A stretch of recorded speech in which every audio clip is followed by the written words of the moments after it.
By the late 1940s, America was changing fast. The war was over, suburbs were spreading, and a new generation of children, the baby boom, was filling classrooms at a pace the country had never seen before.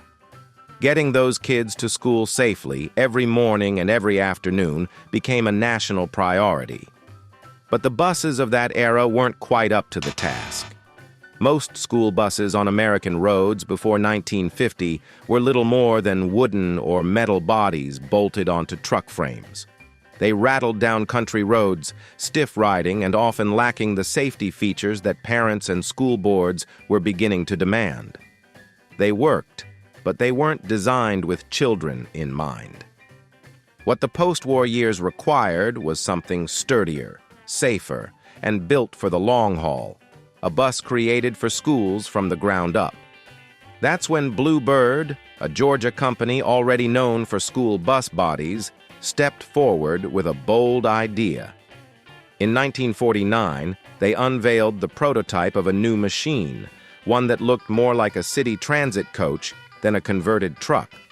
By 1950, it entered production as the Blue Bird All-American, a name that reflected both its ambition and its audience.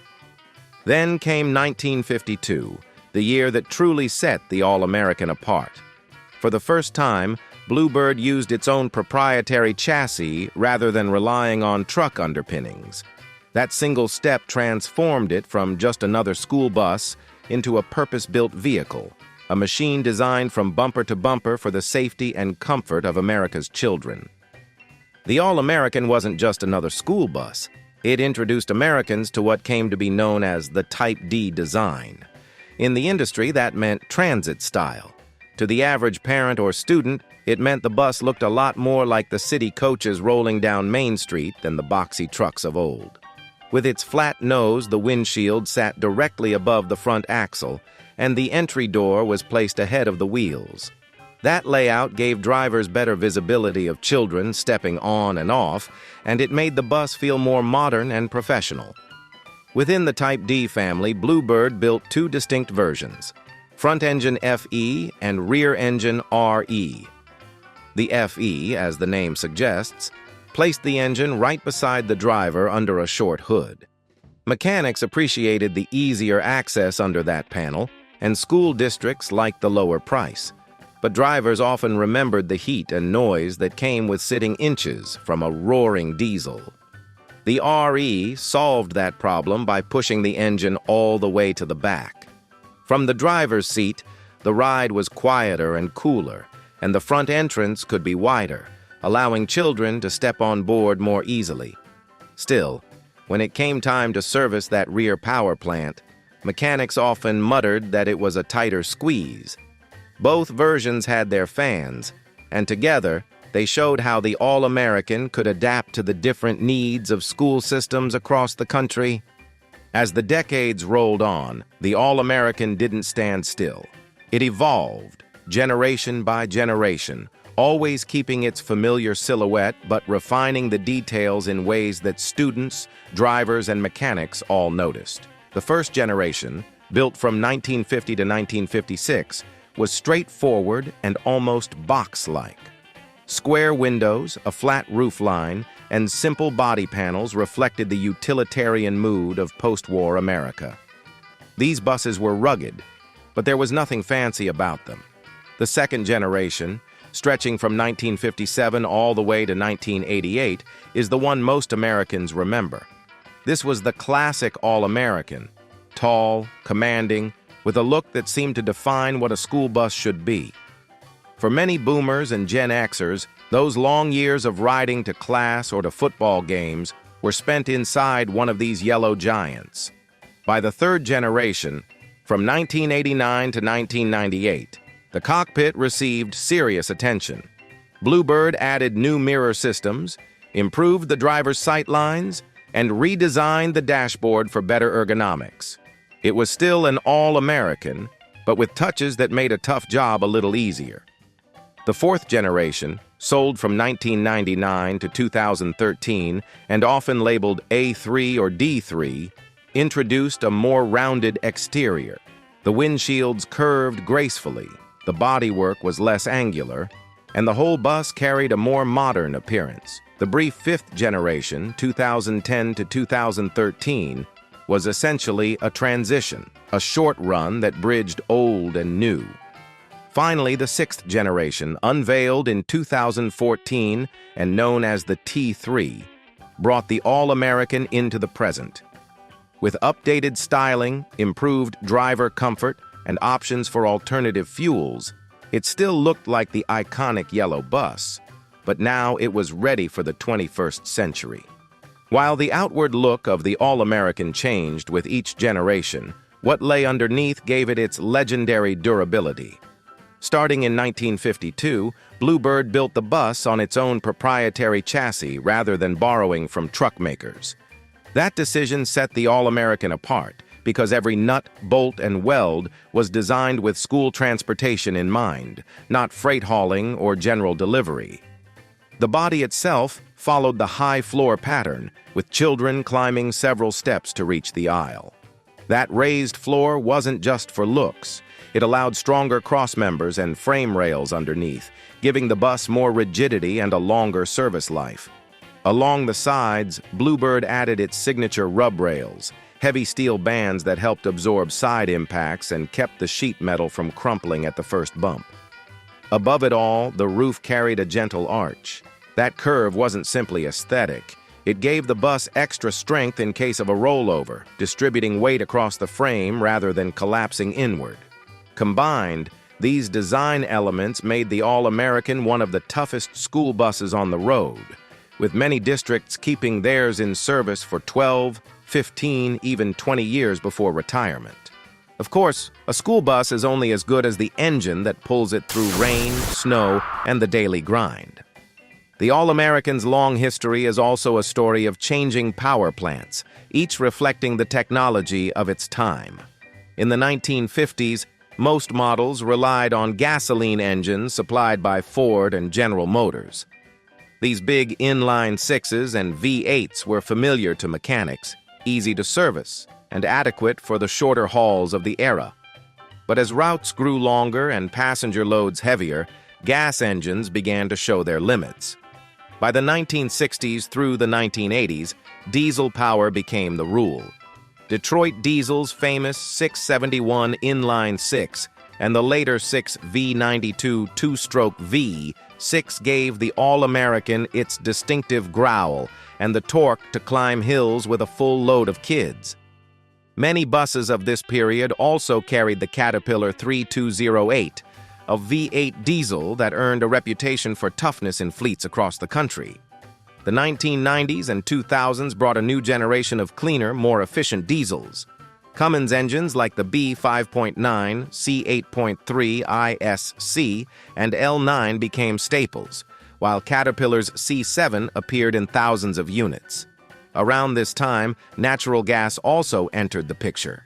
Beginning in the early 90s, Bluebird offered CNG options for both FE and RE models, appealing to districts seeking lower emissions and cheaper fuel. Today, the All-American continues with modern Cummins engines, the versatile B6.7, available in diesel or propane versions, and the larger L9, which can run on diesel or compressed natural gas. These engines keep the familiar yellow bus moving forward, proving that while the technology changes, the mission of safely carrying America's children never does. Engines gave the All-American its muscle, but what really mattered to school districts was how many children it could carry, and how reliably it could do so. Over the years, Bluebird offered the model in a wide range of sizes to fit the needs of both small rural schools and large suburban systems. In its front-engine FE form, the All-American could seat anywhere from about 54 to 90 passengers, depending on how long the body was ordered. That flexibility meant a district could buy shorter buses for winding country roads or full-length coaches for high-capacity routes. The rear-engine RE version typically seated between 66 and 84 students. With the engine pushed to the back, the entrance area felt more open, and seating layouts could be adjusted for comfort or capacity. Across both versions, the body width stayed at a standard 96 inches, giving just enough interior room without exceeding American road regulations. Depending on wheelbase and options, the gross vehicle weight rating, GVWR, could reach roughly 36,200 pounds, more than enough to handle a bus full of kids, gear, and fuel. That range of lengths, weights, and capacities allowed the All-American to adapt itself to almost any school system, a one-size-fits-all icon built in many different sizes. If size and strength made the All-American practical, it was safety that made it legendary. By the mid-1970s, Washington had turned its attention to school bus design, and in 1977, the federal government introduced FMVSS 222, a landmark safety standard. This regulation required what engineers called compartmentalization, high, padded seatbacks, strong anchoring, and reinforced structures that protected children like eggs in a carton. Bluebird's All-American quickly met those requirements, and in many ways had already anticipated them with its robust body and chassis. Other features became just as iconic. The familiar stop arm, swinging out with flashing red lights whenever kids crossed the street, became a fixture in the late 1970s. Coupled with overhead flashing red warning lamps and wide-angle mirrors, these devices gave drivers better control of traffic and a clearer view around the bus. For students, it meant a safer walk to and from the curb. And then, of course, there was the color. Back in 1939, long before the All-American was born, a national conference set the standard for National School Bus Yellow. Bright enough to be seen in dim light, unique enough not to be confused with ordinary traffic, it became the uniform of school transportation. Put all of this together, and it's no surprise the yellow bus, especially the All-American, earned its reputation as the safest way for children to travel in the United States. While the All-American's primary role was always as a school bus, its sturdy frame and adaptable design opened the door to many other uses. Across the United States and Canada, it became the everyday yellow chariot for generations of students, logging millions of miles in both rural towns and sprawling suburbs. But Bluebird didn't stop there. In 1963, the company introduced the Wanderlodge, a luxury motorhome built directly on the All-American platform. Produced until 2009, it became a legend in its own right, an opulent coach that carried families and retirees across America's highways in style, all while wearing the bones of a school bus. The All-American also served in less glamorous but equally important roles. Some were converted into mobile command centers for emergency services, prisoner transport vehicles, or even team buses for local sports programs. Its reliability made it a trusted choice whenever people needed to move safely in groups. And though its image is tied most strongly to North America, the All-American even found its way overseas. In Wales and other countries, right-hand drive versions were exported. A little piece of Americana painted bright yellow, or sometimes in local colors. Versatile, dependable, and instantly recognizable, the All-American proved it could be more than a school bus. For the people behind the wheel and under the hood, the All-American offered a mix of strengths and challenges. In the front-engine version, drivers often described a more direct feel of the road. Sitting right over the axle and beside the engine gave them a sense of control, but it also meant dealing with heat and noise on long summer afternoons. Conversations with students sometimes had to be shouted over the rumble of a Detroit diesel just inches away. The rear-engine design brought relief. Drivers enjoyed a quieter, cooler ride, and the wide front entrance made loading smoother. Passengers noticed the difference, too. The cabin felt calmer. Yet mechanics knew the RE came with its own price. Squeezing into a tight engine bay at the back of the bus was never easy, especially for major repairs. From 1989 onward, Bluebird introduced new dashboards and mirror systems that improved visibility and simplified daily operation. Later generations went further, adding quick-access electrical panels and removable mechanical covers. These touches didn't just save time in the shop, they kept buses on the road longer where they belonged. For drivers and technicians alike, the All-American became more than just a tool. It was a dependable companion, even if it occasionally tested their patience. By now, the Bluebird All-American is more than just a vehicle. It's part of America's collective memory. The sight of a yellow school bus rolling down a neighborhood street is woven into the childhood of countless generations.